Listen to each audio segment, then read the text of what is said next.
Bom dia a todos.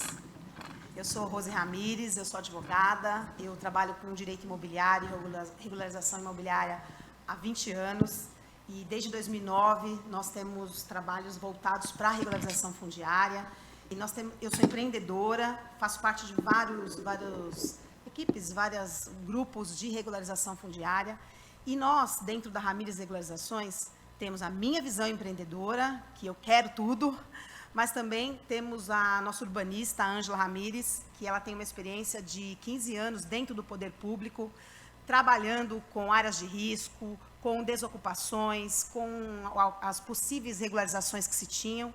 Então, eu falo para vocês por experiência, que a REURB, ela tem questões tormentosas, que a gente enfrenta no dia a dia, mas para que aproveitem essa oportunidade de hoje, porque a experiência dos profissionais e o currículo de todos aqui vão fazer com que nós saiamos mais ricos e mais cheios de conhecimento, com muito benefício agregado. E hoje eu vou falar para vocês, dentro dessas questões tormentosas, uma que é a regularização fundiária de distritos 100% industriais, de núcleos 100% não residenciais. E dentro dessa questão, eu vou tratar do enfoque, da consequência positiva para a economia da regularização dessas indústrias. E por que eu me deparei com essa questão, com essa dicotomia? Quando a gente fala em núcleo industrial, 100% industrial, e REURB dessas áreas, a princípio eu não tinha essa dúvida. Para mim, está na lei, é possível, vamos fazer. Porém, a tendência seguiu de um duplo entendimento. Há uma corrente que diz que pode e há uma corrente que diz que não pode. E essa dicotomia, gente, me levou a estudar muito essa matéria porque eu tive um fato motivador.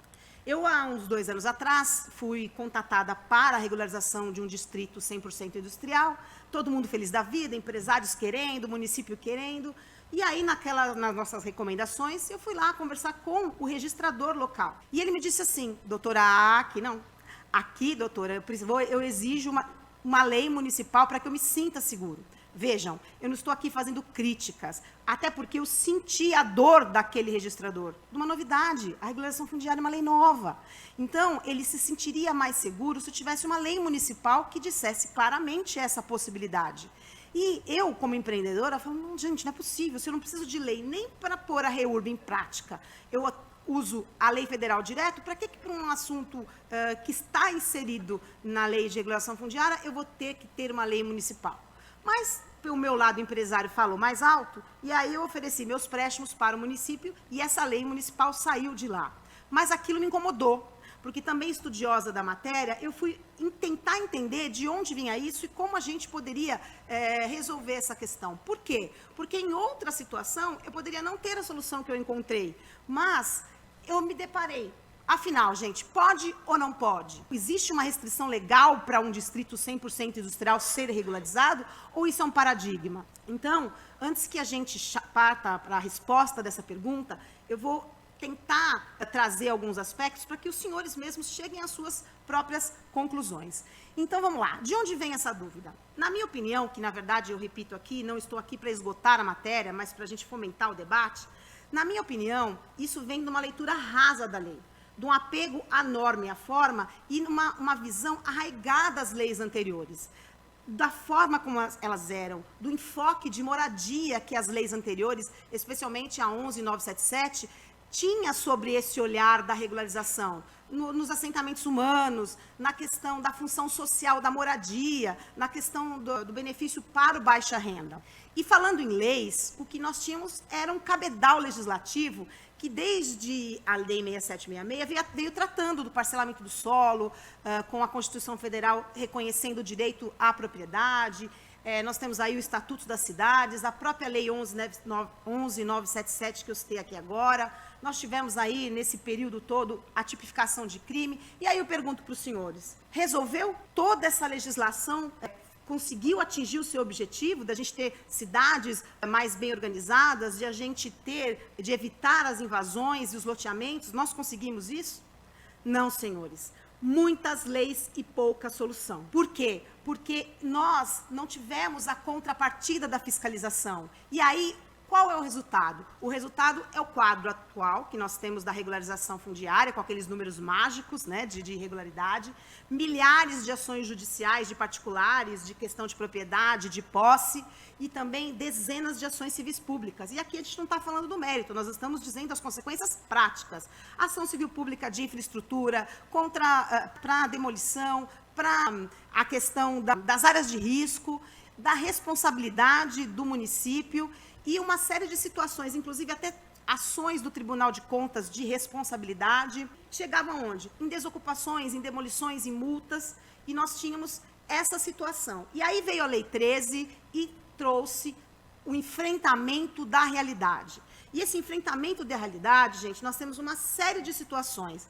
E o que é a realidade? A necessidade da flexibilização de regras para que a regularização pudesse vir a acontecer. Então, tanto a irregularidade e a flexibilização são realidade. Nós temos aqui, gente, núcleos 100% industriais são realidade. Se a gente fotografar um município, se a gente fotografar uma cidade, a gente não tem lá só núcleo residencial ou núcleo misto, como defendem. A gente tem, sim, áreas, núcleos 100% comerciais, 100% industriais. Então, a Lei 13, ela enfrentou essa questão, por quê? Porque a realidade porque os núcleos não residenciais fazem parte dessa realidade. A necessidade de titulação, sim, a necessidade de titulação, a necessidade da formalização da propriedade faz parte dessa realidade. A função social da cidade passou a ser vista com a Lei 13.465. E a função social faz parte da realidade. E com tudo isso e muitas outras realidades que se enfrentou, a Lei 13.465 trouxe o enfoque econômico. E aí, a gente tem um outro direcionamento. Como é que trabalhar uma regularização imobiliária, regularizar um imóvel, eu posso fazer gerar renda? E é isso que eu vou trazer um pouquinho ao debate para os senhores. Neste enfoque econômico, nós temos que, qual é a geração de recursos? Como um imóvel pode gerar recurso? Um imóvel ele pode gerar recurso na questão física e também na questão de autonomia, na questão abstrata.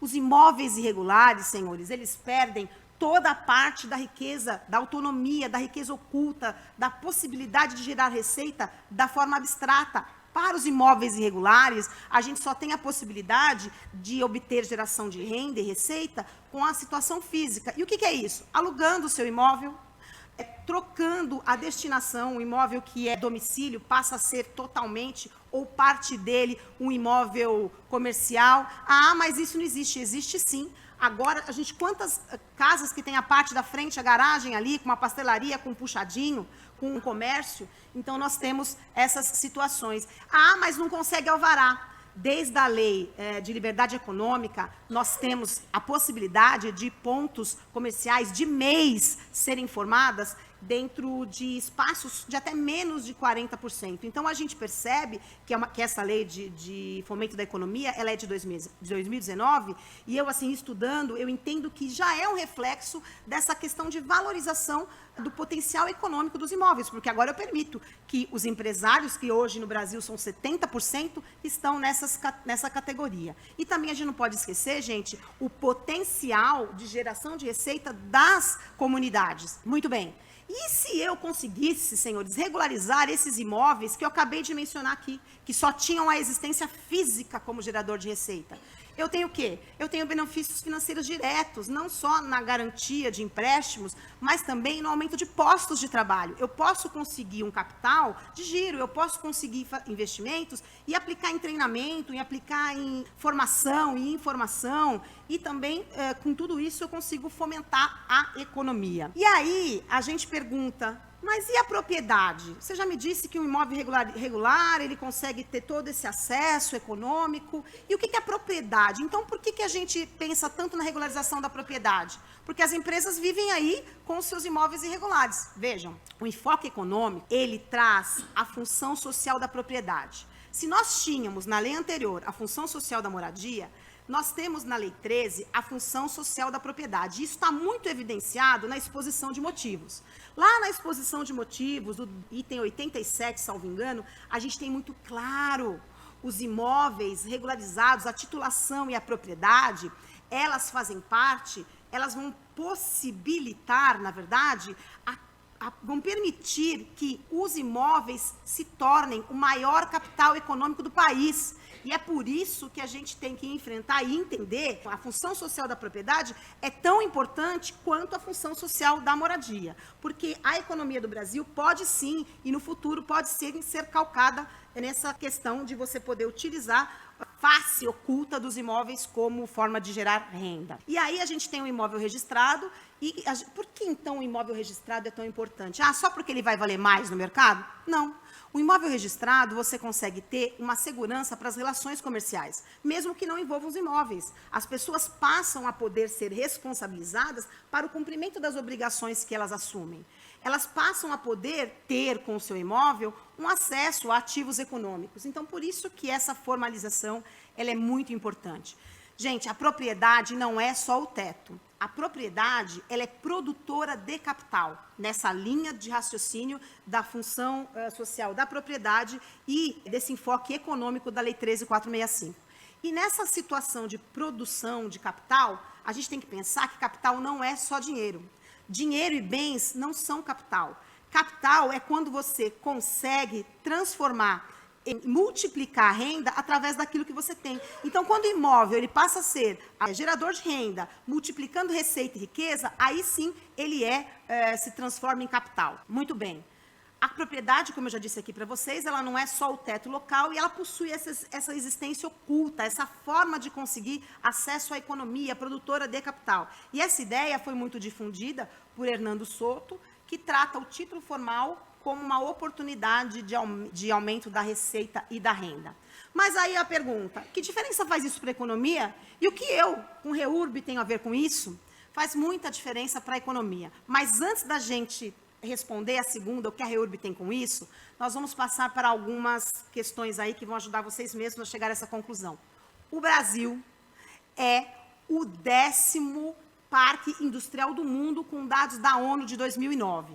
E são milhares de empresas, milhares de indústrias. E aí eu pergunto, vocês acham mesmo que todas essas indústrias são regularizadas na questão fundiária? Estão dentro de imóveis regularizados? Mas espera aí, não respondam ainda não. A gente tem aqui, antes disso, para mostrar para vocês que todas essas indústrias que estão aí localizadas mais na região sul e sudeste, com dados do Brasil Escola de 2020 e 2021, que o São Paulo, o estado de São Paulo, é o maior parque industrial da América Latina. Imagine a quantidade de empresas que a gente tem nisso. Naquela segunda conceito que eu ia trazer para vocês, aliando a informação dessa quantidade de empresas, desse mercado para a atividade da regularização fundiária, a gente tem aí que, com dados do antigo Ministério das Cidades, agora de Desenvolvimento Regional, 50% dos imóveis são irregulares. Então, façam a conta. Dezenas e milhares de empresas para essa posição de 10º parque industrial do mundo, e 50% das áreas dos imóveis residenciais ou não residenciais tem algum tipo de irregularidade, segundo o Ministério das Cidades. É ou não é um mercado atrativo para todos nós que trabalhamos com regularização fundiária, ao menos para os empreendedores? E aí, gente, eu trago mais algumas informações para a gente apimentar esse debate, para ver o quanto pode ser produtivo para o pessoal e para o geral, pensando na economia do país. Olha só, após a Constituição de 1988, os entes federativos passaram a ter liberdade para tratar da questão tributária, e eles passaram a poder legislar sobre isso. E aí, nas décadas de 90 e 2000, os que eram nascidos nessa época, né, porque eu não me lembro, houve o quê? Uma guerra de incentivo fiscal. E o que é isso? As cidades começaram a oferecer benefícios fiscais para as instalações das indústrias dentro do seu perímetro. E os municípios, gente, pegaram carona nessa febre e passaram a oferecer algo mais. E não era só incentivo fiscal, porque estava todo mundo oferecendo. Os municípios passaram a oferecer para essas empresas áreas para que eles instalassem seus parques industriais ali. Para quê, gente? Porque eles são legais? Não, para gerar emprego, para fomentar a economia. Então, isso fez com que proliferassem, Brasil afora, formação de distritos industriais.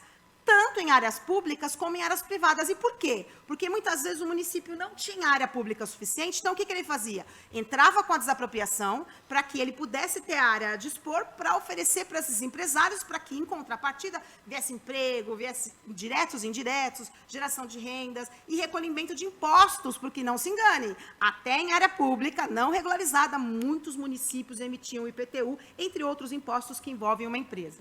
Então, e o que a gente tem aí? A gente tem, num processo de desapropriação, que eu só posso transferir a titularidade, tirando-a do expropriado, quando eu quito essa dívida, quando eu quito essa parcela, que demoram anos, muitas vezes, para serem pagas. E aí, gente, eu trago para vocês a realidade. Ah, isso está longe. Não. Na cidade de Ourinhos, eu me deparei com uma situação de... Lá tem 4 distritos industriais. E aí, como decorrência daquelas doações de terras, daqueles distritos industriais que foram evoluindo, mas não puderam ser registrados, por quê? Porque quando da doação por decretos municipais, quando da distribuição, concessão, com licitação ou não, existiam leis que permitiam o registro, que naquele momento, por uma série de coisas, dentre elas as questões de desapropriação, enfim, não puderam ser registrados. E agora puderam ser apresentados a registros, já não dava mais, porque a legislação atual já não pode mais fazer com que aquele parcelamento seja levado a registro, porque agora nós temos questões ambientais, nós temos questões, inclusive, até de áreas institucionais, entre outras. Então, o que eu podia antes, hoje já não posso mais. Então, sobra para mim o quê? Um material irregular ali que eu não consigo resolver. E aí, eu me deparo com essas dificuldades, como a que eu me deparei lá atrás, na outra cidade, em que a gente precisou superar os entraves para poder conseguir atuar em distrito 100% industrial. E nesse caso de Ourinhos, gente, eu tive umas... Eu não, né? Porque eu me deparei, fui chamada, mas a questão já foi bem depois. O que aconteceu? Houveram ações civis públicas de demolição das indústrias. E qual foi a finalização de um dos distritos? Acordo por meio de táxi, os empresários tiveram que pagar, gente, o valor real, atualizado da terra. Então, toda aquela contraprestação desses 20 anos que ali tiveram geração de empregos, foi jogado pelo ralo abaixo. E o empresário se submeteu, porque, primeiro, era o trabalho de uma vida. Segundo, geravam mais de 50 postos de trabalho. O que ele ia fazer? Ou era isso, ou demoliria. Tá? E essa situação de demolição aconteceu de verdade. Infelizmente, eu cheguei tarde, porque quando eu cheguei lá já tinha sido sacramentado. Ribeirão do Sul, na cidade de Ribeirão do Sul, houve sim uma ação civil pública e que levou à demolição de uma indústria, no meio de um distrito industrial. Então ficou um buraco lá. E vários empregos foram perdidos ali. E por que a gente tem com isso? A gente tem com isso porque a gente é formador de opinião. A gente tem com isso porque se tivesse algum profissional dentro do setor público ou no setor privado que entendesse, que conhecesse, que disseminasse esse conhecimento, essas situações drásticas não aconteceriam. Então, a nossa responsabilidade é muito grande. A gente tem que enfrentar com coragem, com responsabilidade, sim, mas com muita coragem a gente tem que enfrentar essas questões. E aí, gente, os benefícios, voltando agora aqui para a nossa pauta, que eu me empolguei, né? Os benefícios de uma indústria regularizada, a gente tem aí com as garantias para empréstimos, a gente tem acesso ao dinheiro com menor custo, a gente tem recursos, né, para o fomento de todas as ações. E olha, gente, distritos industriais, nós temos aqui uma foto que representa mas é só uma foto representativa. O que eu quero que vocês se atenham é ao patrimônio morto, não ao prédio que está aqui. Se eu não tenho uma regularização documental daquele imóvel do distrito industrial ou da empresa, eu não posso contar com ele quando eu preciso de um crédito. Eu tenho que entender também, gente, dentro dessa linha econômica que a gente está tentando seguir aqui, qual é a regularização fundiária, tem um enfoque econômico para desenvolvimento até da economia do país. E não é só o que o imóvel gera de receita, o estado físico dele ou a documentação. A gente tem o imóvel como facilitador de operações comerciais. Eu vou contar uma historinha para vocês aqui. Uma loja de tinta, gente, por exemplo, uma loja de tinta, que é um mercado muito próximo da minha realidade, ela vende tinta. Ou ela compra do distribuidor, ou ela compra da fábrica. Para ela poder comprar da fábrica, não é só o mínimo de faturamento das vendas dela, ou comprovar que ela pode pagar aquilo que ela compra, mas as indústrias de tinta exigem a garantia do imóvel onde está instalada aquela loja como garantia daquela compra. Então, quando a gente tem um imóvel regularizado, olhando pela visão do empresário, da empresa, ele pode facilitar também as transações comerciais nessa questão do comércio. Então, não é só indústria, é um imóvel não residencial. Outra oportunidade de trazer esse enfoque, essa visão econômica para o imóvel são os fundos imobiliários, gente. Fundos imobiliários é uma oportunidade em que o proprietário do imóvel, ele abre a empresa dele. Muitas vezes ele vende o prédio dele para um fundo imobiliário e já aluga esse mesmo imóvel por contratos de locações longos, de 10, 15, 20 anos. Ah, mas isso não acontece, isso está longe da nossa realidade. Não está, não. A Globo, agora, recentemente, ela vendeu o prédio dela de São Paulo por um preço de 522 milhões e ela alugou o mesmo prédio por 15 anos, pagando 84 mil por mês. Façam a conta. Tá? E era um aporte financeiro que ela necessitava. Mas, tirando o Globo ou não, é uma opção que o empresário tem para salvar o negócio dele, em muitos casos. Tá? Mas não é só isso. Nós temos vários enfoques econômicos, mas já estou caminhando para o fim. Nós temos aí as questões ambientais. As questões ambientais afetam a relação das empresas e das indústrias com a economia. Gente, não é de hoje que as questões econômicas, elas permeiam o cenário mundial. Mas isso aí não vem de graça, não é porque é modinha. Através daqueles acordos mundiais, daquelas conferências mundiais pró-habitação, pró-ecologia, pró-ambiente, países signatários se comprometeram a cumprir metas. E dentro dessas metas, precisavam existir certificações. Vocês lembram da ISO 9000? Eu já trabalhava no tempo da ISO 9000, mas eu vou morrer negando.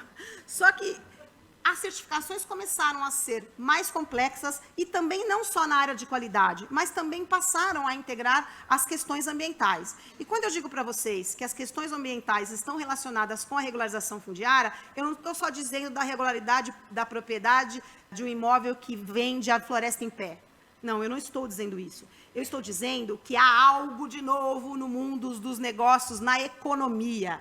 E esse algo de novo, ele atende pelo nome de ESG. ESG é uma sigla em inglês que significa responsabilidade ambiental, responsabilidade social e governança.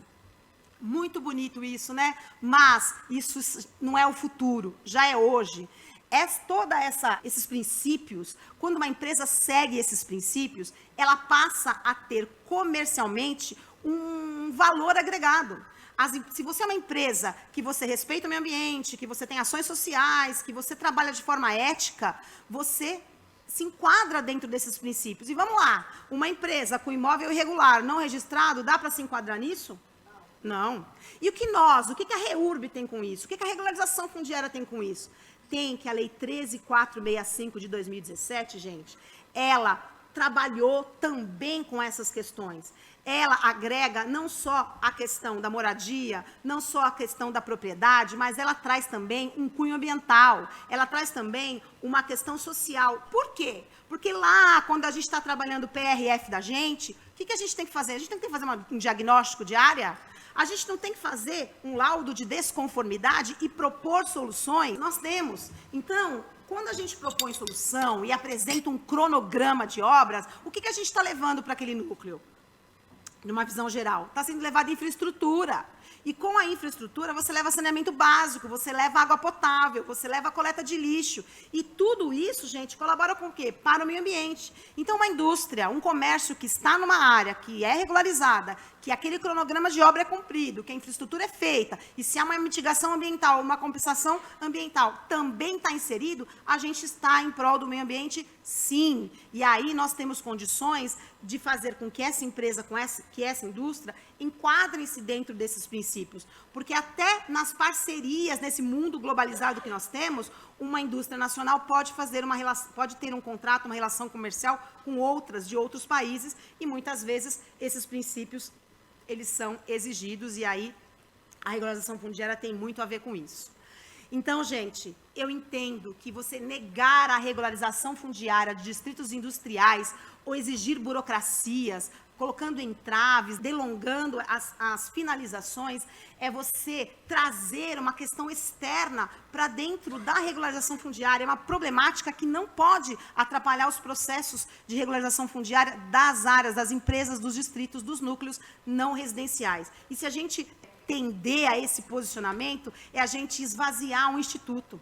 É, na verdade, comprovar ali, dando canetada e assinando, que nós não entendemos a lei. É uma incompreensão da lei, um apego à norma e à forma, um apego às legislações anteriores. Então, aqui, para terminar, eu digo que, na minha opinião, a regularização fundiária de distritos industriais, de núcleos não residenciais, ela é possível, sim. E eu deixo para vocês uma reflexão. Vocês imaginam o tamanho da responsabilidade, o poder e a oportunidade que nós, operadores de regulação fundiária e profissionais, temos com esse cabedal de indústrias irregulares e núcleos espalhados pelo Brasil inteiro? Pensem nisso.